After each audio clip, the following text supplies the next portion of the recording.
Electronic కెమెరామెన్లందరూ కూడా పేరు పేరున నమస్కారాలు. ఈరోజు ఈ ప్రెస్ మీట్లో పాల్గొంటున్నటువంటి పెద్దలు రాజేందర్ రెడ్డి గారు, టిఎన్జిఓ ఉమ్మడి జిల్లా మాజీ అధ్యక్షులు, తెలంగాణ జేఏసీ ఉమ్మడి జిల్లా చైర్మన్, పెద్దలు గట్టు వెంకటరెడ్డి గారు, పిఆర్టీయు టిఎస్ ఉమ్మడి జిల్లా అధ్యక్షుడిగా పనిచేసింది. ఈరోజు ప్రెస్ మీట్ ఉద్దేశం ఏంటంటే, నిన్న మాజీ మంత్రి శ్రీనివాస్ గౌడ్ గారు హైదరాబాద్లోని టిఆర్ఎస్ భవన్లో మాట్లాడుతూ, కాంగ్రెస్ పార్టీ వచ్చిన తర్వాత ఉద్యోగస్తులను పూర్తిగా విస్మరిస్తుంది, ఉద్యోగస్తులకు ఇచ్చినటువంటి మాటను నిలబెట్టుకోవాలి, గత ప్రభుత్వంలో మేము ఉద్యోగులను కంటికి రెప్పలా కాపాడుకున్నాము, తోబుట్టూరులా చూసినామని నిన్న ప్రెస్ మీట్లో మాట్లాడడం జరిగింది. మరి మంత్రి గారికి బాగా ఫ్రస్ట్రేషన్ ఎక్కువైనట్టుంది, మతి భ్రమించినట్టుంది. మాజీ మంత్రి గారు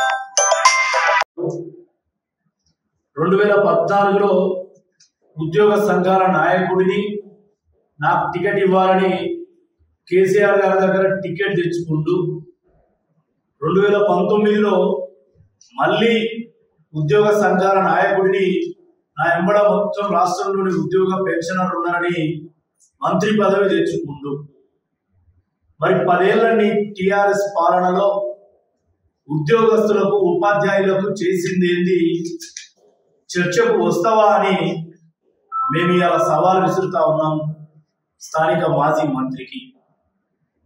ఉద్యోగ సంఘాల నాయకుడిని, నాకు ఒక భవనం అవసరమని ఆ రోజు ఉన్నటువంటి కిరణ్ కుమార్ రెడ్డి గారిని అడుక్కొని 100 ఏళ్లకు 30 ఏళ్లకు ఒక బిల్డింగ్ తీసుకున్నావు. ఎస్ఎఫ్టీకి ₹1 చొప్పున 3 ఫ్లోర్లు. మరి 3 ఫ్లోర్ల బిల్డింగ్ 30 ఏళ్లకు రూపాయి ఎస్ఎఫ్టీ లాగా తీసుకొని ఉద్యోగస్తుల ఒక్క సమస్యనైనా పరిష్కరించినవా, మాట్లాడినవా అని మేము శ్రీనివాస్ గౌడ్ గారిని ప్రశ్నిస్తా ఉన్నాం. ఇవాళ డిఏల గురించి మాట్లాడిండు శ్రీనివాస్ గౌడ్. డిఏలు పెండింగ్ లో 4 డిఏలు ఉన్నాయి. మేము వచ్చిన తర్వాత మొన్న జనవరి 1, 2024 రోజులు మాత్రమే పెండింగ్ లో ఉంది. మరి అంతకన్నా ముందు ఉన్నది ఎవడయా? 2023 జూలై డిఏ 1, 2023 జనవరి డిఏ 1, 2022 జూలై డిఏ 1. ఈ 3 ఎవరి హయాంలో పెండింగ్లు ఉన్నాయి? శ్రీనివాస్ గౌడ్, నీ హయాంలోనే కదా. నువ్వే పెద్ద తోపును, ఉద్యోగ సంఘాల నాయకుడిని అని అందరూ ఉద్యోగ సంఘాల్లో ఏలు పెట్టి వాసన చూసినోడవే కదా. మరి ఎందుకు 3 ఇప్పియలేకపోయినావు? ఇంకొక మాట మాట్లాడిండు, పెండింగ్ బిల్లులు చాలా రోజుల నుంచి పెండింగ్లు ఉన్నాయి. మరి నీకు తెలియదా? అప్పుడు మేము వచ్చి 120 రోజులు అవుతుంది, అంటే 4 నెలలు అవుతుంది. మరి 4 నెలల కన్నా ముందున్నటువంటి 40,000 బిల్లులు ఎవరి హయాంలో జరిగినాయి? మీ హయాంలో కాదా? ఎంప్లాయీస్, టీచర్లు తాము పొదుపు చేసుకొని దాచుకున్న ప్రావిడెంట్ ఫండ్, అది జెడ్పీజీపీఎఫ్ కావచ్చు, గవర్నమెంట్ పిఎఫ్ కావచ్చు, ఏజీపీఎఫ్, అవి తాము దాచుకున్న డబ్బునే తాము డ్రా చేసుకుంటే పిల్లల పెళ్లిళ్ళ కోసమో, ఆసుపత్రి ఖర్చుల కోసమో, ఇళ్ల నిర్మాణం కోసమో, లేదా ఇళ్ల మరమ్మతుల కోసమో హక్కుగా మా ఉపాధ్యాయులు, మా ఉద్యోగులు డ్రా చేసుకుందామంటే ఒక్క రోజు కూడా బిల్లులు రాలేదు. మీ పరిపాలనలో దరఖాస్తు చేసుకున్న బిల్లులు ఇవాటికి కూడా పెండింగ్ లో విన్న విషయం మరి శ్రీనివాస్ గౌడ్ మర్చిపోయినట్లు, మతి భ్రమించినట్టు. రాజీనామా చేస్తాం, నీకు గులాంగిరి చేస్తాం శ్రీనివాస్ గౌడ్, నువ్వు రావడానికి సిద్ధమా అని నేను ఇవాళ సీనాన్ని అడుగుతా ఉన్నా. ఇవాళ అనేక సార్లు ఉద్యోగులు స్పౌతుల గురించి మాట్లాడిండు మనగాడు. ఏం మాట్లాడిండు? 2021 డిసెంబర్ 6వ తారీఖు 317 జీవో తీసుకొచ్చినప్పుడు ఉద్యోగ ఉపాధ్యాయులు నీ డిపార్ట్మెంట్ లో ఉన్న టీజీఓలు, నీ ఎంబడ తిరిగే అనేక సంఘాలు, వాళ్ళ భార్యలు, వాళ్ళ పిల్లలు చెట్టుకొకరు పుట్టుకొకరు నీ దగ్గరకు వస్తే ఒక్కనాడు 317 జీవో సవరణ కోసం ఉద్యోగ సంఘాల నేతగా నువ్వు పదవులు తెచ్చుకున్నావు తప్ప ఉద్యోగ సంఘం నేతగా నీకు ఆ హోదా ఇచ్చిన నీ ఉద్యోగులకు న్యాయం చేయలేకపోయినావు. స్పౌజులను కలపమంటున్నావు. 2012లో 182 అనే ఒక జీవో ఇచ్చి కిరణ్ కుమార్ రెడ్డి గారు స్పౌజులను కలిపిండు. మరి 2014 తర్వాత 2022 వరకు మీరు జీవోనే ఇవ్వకపోతే 2022 జనవరి 6వ తారీఖు 1695 అని ఒక స్పౌజ్ జీవో ఇచ్చింది. మరి ఇలా మనం ఏడున్నాం 2024 30 నెలలు మీరు భార్యాభర్తల్ని కల్పితే అనేక సార్లు వాళ్ళు ప్రగతి భవన్ వస్తే మహిళలని చూడకుండా పోలీసులతో కొట్టించి వ్యాన్లలో ఎక్కించి పోలీస్ స్టేషన్ లో తెల్లవారు పెడితే నేను కదా ఆ రోజు టీపీసీసీ అధికార ప్రతినిధిగా ప్రతి స్టేషన్ చుట్టూ తిరిగి ఇచ్చింది కాంగ్రెస్ పార్టీ సూచనలతో నేను వెళ్ళినాం. రేవంత్ రెడ్డి గారు వెళ్ళిండ్రు, మా శ్రీధర్ బాబు గారు వెళ్ళిండ్రు, మా ఎన్ఎస్ఏ బల్మూర్ వెంకట వెళ్ళిండ్రు. మేము ఆ రోజు వారికి అండగా ఉన్నాం. మేము ఏదో కూడా చెప్తా ఉన్నాం, స్పౌస్ లో ఉన్నటువంటి భార్యాభర్తలు 1614 మందిని రేపు ఎన్నికల కోడ్ కాగానే బడులు తెరిచే లోపల వాళ్ళ ఆర్డర్లు ఇవ్వబోతున్నామని మేము చెప్పినాం. 317 జీవో వల్ల ఉపాధ్యాయులు నష్టపోతే మాట్లాడలేదు శ్రీనివాస్ గౌడ్.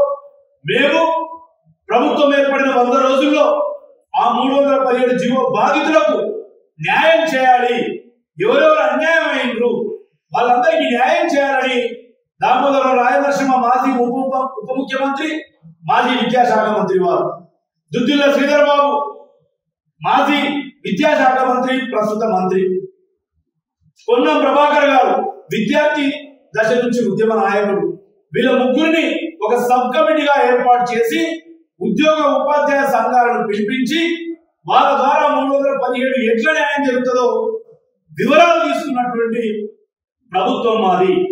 ఇవాళ వాళ్ళ కోసం ఒక పోర్టల్ రిలీజ్ చేసి ఆ పోర్టల్లో ఏ ఉద్యోగి ఏ విధంగా 317 వల్ల నష్టపోయిందో వివరాలు సేకరిస్తున్నటువంటి ప్రభుత్వం కాంగ్రెస్ ప్రభుత్వం.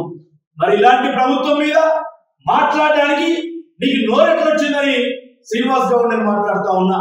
నీ చుట్టూ నీ ఇంట్లో ఉన్నటువంటి నీ మమత భర్తకు ఎక్స్టెన్షనో, నీ చుట్టూ మంది మాగాదులను ఎక్స్టెన్షన్ల కోసమో, ఆన్ డ్యూటీల కోసమో, లేదా దగ్గరగా బదిలీలు చెప్పుకునే తతంగమే చేసినావు మొత్తం తప్ప ఎవరికి నీ వల్ల ఉపయోగం జరగలేదు. నీ ఎక్సైజ్ డిపార్ట్మెంట్ తీసుకో, నీ మున్సిపల్ డిపార్ట్మెంట్ తీసుకో, నువ్వు చేసిన తతంగం ఏంది? రాష్ట్రం అంతా రచ్చ కాలేదా? మమతను తీసుకెళ్లి ఎల్బీ నగర్ వేస్తే అర్ధ గంటలో మళ్ళీ కుకట్పల్లికి తెచ్చుకుంటుంది. ఇదా నువ్వు ఉద్యోగ సంఘాల నేతగా చేసే పని? నువ్వు ఈరోజు నీ సత్యనారాయణ ఏడబెట్టినావు, నీ టీజీఓ జనరల్ సెక్రటరీ ఎన్ని తతంగాలు చేసినావో నిన్ను తూ అంటున్నారు తెలంగాణ ఉద్యోగ ఉపాధ్యాయ పెన్షనర్లు. సీనానా ఇప్పటికైనా నోరు మూసుకొని నీ పనిలో చేసుకో. ఉద్యోగ ఉపాధ్యాయ పెన్షనర్ల గురించి మాట్లాడే నైతిక హక్కు మాట్లాడే నీకు ఎటువంటి పరిస్థితుల్లో లేదు. మరొకసారి కనుక మాట్లాడితే మేమంతా కూడా నీకు జవాబు చెప్పాల్సి వస్తుంది.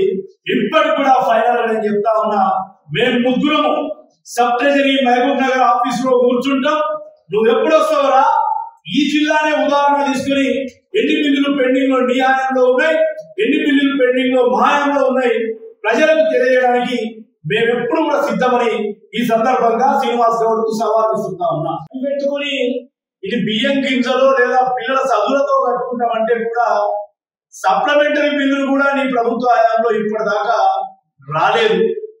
9.5 ఏళ్ళు నువ్వు పరిపాలిస్తే ఒక్క బిల్లు రాలే. జీతాలు కూడా చక్కగా ఇయ్యలేడు. 25వ తారీఖు 26వ తారీఖు భిక్ష వేసినట్టు ఒక రోజు ఓ జిల్లాకు, ఇంకో రోజు ఓ జిల్లాకు, 4 రోజులైనాక ఓ జిల్లాకు వేసినటువంటి చరిత్ర మీ ప్రభుత్వానికి. ఆ ప్రభుత్వంలో తోపును నేను ఓటుగాడిని అని చెప్పుకున్న నీది శ్రీనివాస్ గౌడ్ అదే కాంగ్రెస్ ప్రభుత్వం వచ్చిన తర్వాత జనవరి, ఫిబ్రవరి, మార్చి, ఏప్రిల్ 1వ తారీఖులలో జీతాలు వచ్చినాయి. ఇలా ఉద్యోగ ఉపాధ్యాయ పెన్షనర్లు కాంగ్రెస్ పార్టీని, రేవంత్ రెడ్డిని కొనియాడుతున్నారు. వాళ్ళు ఎక్కడ కొనియాడి కాంగ్రెస్ కు దగ్గర అవుతారో అని లేనివి గెలికి వాసన చూసే బుద్ధి నీది మానుకోవాలని నేను చెప్తా ఉన్నా. హెల్త్ కార్డుల గురించి మాట్లాడి సుఖమైనోడు నాకు బాగా గుర్తు. 22 సెప్టెంబర్ 2014 రోజు ఇవాళ సెక్రటరియట్ లో మినిట్స్ లో చూసినా వస్తుంది సీఎంది. ఆ రోజు కేసీఆర్ గారిని ఉద్యోగ ఉపాధ్యాయ పెన్షనర్ల సంఘం పిలిస్తే కేసీఆర్ గారి ఛాంబర్ కు ఆపోజిటే పాత సెక్రటరియట్ లో మీటింగ్ జరిగింది.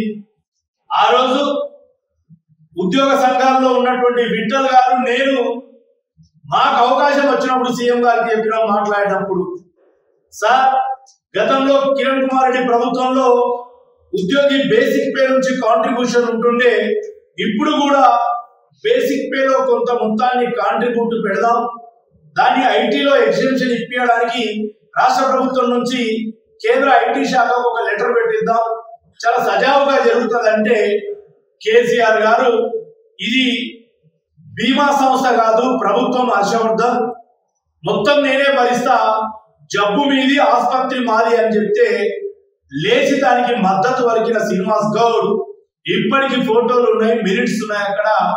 మరి 9.5 ఏళ్లలో ఉద్యోగులకు ఈహెచ్ఎస్ కార్డు ఇంప్లిమెంట్ అయ్యిందా?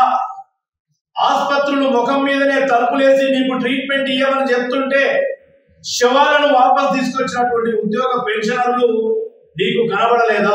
రాకుంటే 3 ఏళ్ళు 8% ఉద్యోగికి రాదు వడ్డీ.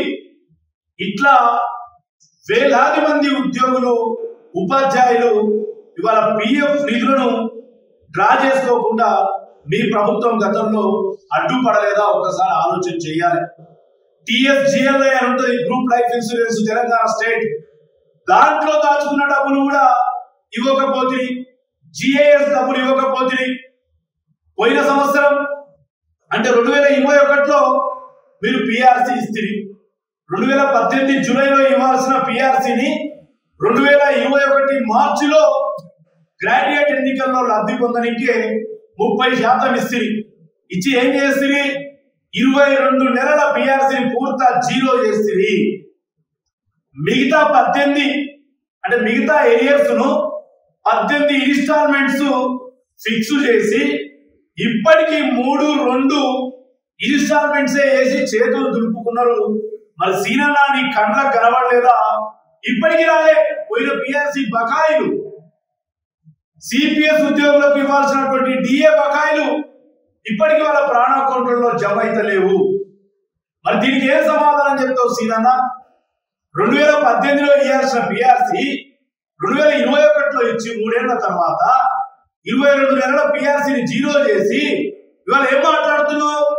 మా ప్రభుత్వము దేశంలో ఉద్యోగ ఉపాధ్యాయులకు అత్యధిక వేతనాలు ఇచ్చిందంటున్నావు.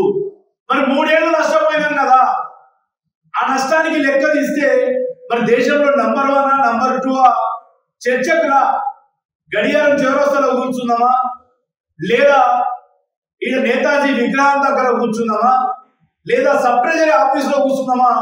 ఓ పని చేద్దాం, మహబూబ్నగర్ లో సబ్ ట్రెజరీ ఆఫీస్ ఉంటుంది, మరి సబ్ ట్రెజరీ ఆఫీస్ లో కూర్చుందాం. 2023 మా ప్రభుత్వం ప్రమాణ స్వీకారం చేసింది డిసెంబర్ 7వ తారీఖు.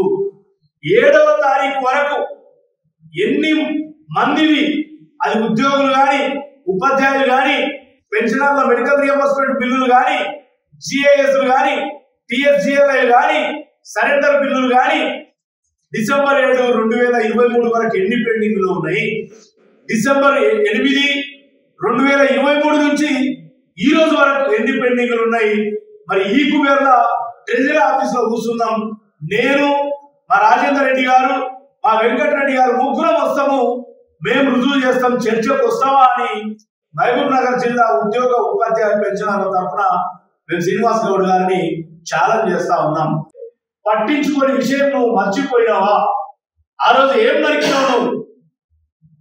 ఇది న్యాయం కాదు సీనన్నా. నీకు నీవేదో నీ ఎదుగుదల కోసం లేదా నీ ఉనికిని అందరూ మర్చిపోతున్నారు కాబట్టి నీ ఉనికిని కాపాడుకోవడం కోసం లేదా చెక్కిలబడ్డటువంటి మీ నాయకత్వం దృష్టిలో నువ్వేదో నాయకుడిగా చలామణి కావడం కోసం నువ్వు మాట్లాడడం ఇవాళ ఉద్యోగ ఉపాధ్యాయ పెన్షనర్లు తిట్టుకుంటున్నారు, నీకు వాళ్ళ ఉసురు తగులుతుంది.